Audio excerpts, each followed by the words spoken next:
සුබ දවසක් ඔබ සියලු දෙනාටම. සුබ සාධක තොරතුරු එසැනින් ඔබ අතරට ගෙන යන අපේ SL360 ප්‍රවෘත්ති නාලිකාවයි. වෙනදා වගේම අදත් ඔබට ඉතාමත් වැදගත් සුබ සාධක දීමනාවක් සම්බන්ධයෙන් තමයි තොරතුරු ගෙන එන්නේ. ඉතින් ඔබ සියලු දෙනාටම ආරාධනා කරනවා මෙම වීඩියෝව අවසානය වෙන තෙක් මග හරින්නේ නැතුව නරඹන්න කියලා. අධ්‍යාපනය හදාරන දරුවන් මුහුණ දෙන ආර්ථික අපහසුතා පදනම් කරගනිමින් අධ්‍යාපනය ලැබීමට පහසුවක් ලබා දීමේ අරමුණින් මෙම සුබ සාධක ක්‍රියාමාර්ගය දරුවන්ගේ යහපත උදෙසා ක්‍රියාත්මක කරනු ලබනවා.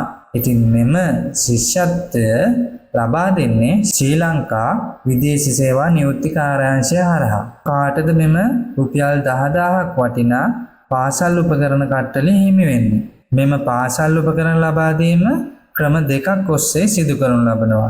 පළවෙනි ක්‍රමය තමයි දැනට විදේශගත වෙලා සිටින දෙමව්පියන්ගේ රජයේ පාසල්වල 1 ශ්‍රේණියේ සිට 13 ශ්‍රේණිය දක්වා ඉගෙනුම් ලබන දරුවන් සඳහා, ඒ වගේම විදේශගත වෙලා නැවත දිවයිනට පැමිණි වසර 5ක් නොඉක්ම වූ දෙමව්පියන්ගේ දූ දරුවන් සඳහා රුපියල් 10000ක් වටිනා පාසල් උපකරණ ලබා දීම සිදු කරනු ලබනවා. මෙම පාසල් උපකරණ කට්ටලය සියලුම විදේශගත අයගේ දූ දරුවන්ට හිමි වෙන්නේ නැහැ.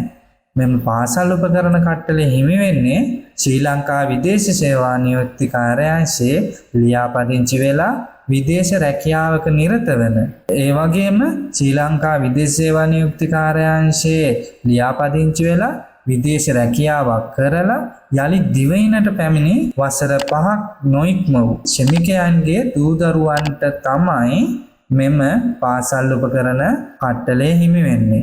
ඉතින් ඔබට ක්‍රම දෙකක් යටතේ මෙම පාසල් උපකරණ ලබා ගැනීම සඳහා අයදුම්පත් ඉදිරිපත් කරන්න පුළුවන්.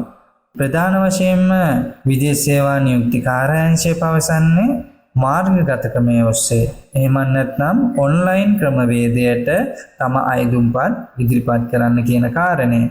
ඉතින් එසේ ඉදිරිපත් කළ නොහැකි අයට පුළුවන් ඔබ අයත් ප්‍රාදේශීය ලේකම් කාර්යාලයේ විදේශ සේවා නියුක්ති කාර්යාංශය හරහා සංවර්ධන නිලධාරීන් යොදවා තිබෙනවා. එම විදේශ සේවා සංවර්ධන නිලධාරී හරහා අයදුම් පත්‍රයක් ලබාගෙන එය පුරවා ඔවුන්ට බාර දීම තුලින්ද ඔබට මෙම දීමනාව සඳහා අයදුම්පත් ඉදිරිපත් කරන්න පුළුවන්. ඉතින් මෙම ශිෂ්‍යත්වය සඳහා ඉල්ලුම් කරන්න මොනවද අවශ්‍ය වන ලේඛන?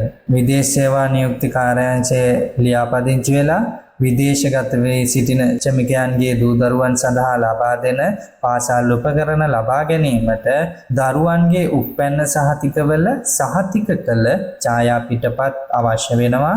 ඒ වගේම දරුවන් ඉගෙනුම ලබන පාසල්වල පන්තිභාර ගුරුවරයා හා විදුහල්පතිගේ නිර්දේශය සහිත අවශ්‍ය පාසල් උපකරණ ලයිස්තුවක් ඉදිරිපත් කරන්න ඕන. එහි උපරිමය රුපියල් 10000කට යටත්ව තමයි ඉදිරිපත් කරන්න ඕන. ඒ වගේම පදිංචිය සනාථ කිරීමේ සහතිකයක් අවශ්‍ය වෙනවා. එය ග්‍රාම නිලධාරී නිර්දේශය සහිතව ඉදිරිපත් කරන්න ඕන. ඒ වගේම මව්පියා විදේශ සේවා නියුක්ති කාර්යාංශයේ ලියාපදිංචි වී විදේශගත වූ බව තහවුරු කිරීමේ ලේඛනය අවශ්‍ය වෙනවා. ඒ වගේම ගමන් බලපත්‍රයේ ඡායා පිටපතක්ද අවශ්‍ය වෙනවා. ඉතින් එම ලේඛන සකස් කරගෙන ඔන්ලයින් මාර්ගයෙන් ඉදිරිපත් කරනවා නම් එය අප්ලෝඩ් කිරීමට සිදු වෙනවා. එහෙම නැත්නම් ප්‍රාදේශීය ලේකම් කාර්යාලයේ සංවර්ධන නිලධාරිය වෙත ඉදිරිපත් කරනවා නම් මෙම ලේඛන අයදුම්පත සමග ඉදිරිපත් කරන්න වෙනවා. ඔබට කිසියම් හෝ ගැටලුවක් නැත්නම් මෙම දීමනාව ලබා ගන්න ආකාරය හෝ අයදුම්පත් ඉදිරිපත් කිරීම සම්බන්ධයෙන් තවත් වැඩි තොරතුරු ලබා දීමට අප සූදානම්. කමෙන්ට් සෙක්ෂන් එකේ ඔබගේ ගැටලුව ඉදිරිපත් කරන්න. ඉතින් සියලු දෙනාටම ආරාධනා කරනවා අපගේ YouTube නාලිකාව subscribe කරලා නැත්නම් subscribe කරලා bell button එකත් on කරලා තියාගන්න. අපි වීඩියෝ එකක් අප්ලෝඩ් කළ විගස ඔබට notification එකකින් දැනගැනීමේ හැකියාව පවතිනවා.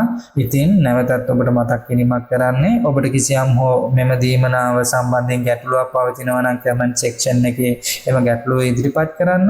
ඉතින් සියලු දෙනාටම සුබ දවසක් කියලා ප්‍රාර්ථනා කරනවා. යලිත් වීඩියෝ එකකින් හමු වෙනතුරු කියලා එන්නම්. ඔබට සෞභාග්‍යමත් අනාගතයක් ප්‍රාර්ථනා කර සිටිනවා.